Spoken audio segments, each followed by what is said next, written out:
আজকে সম্ভবত পাতি শিয়ালের বিয়া। এ কথাটা কেন বললাম জানেন?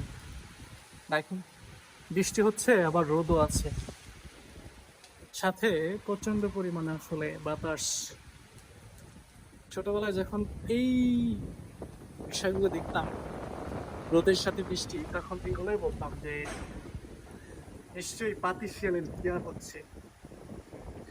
এজন্যই বললাম যে আজ মনে হয় পাতি শিয়ালের বিয়া।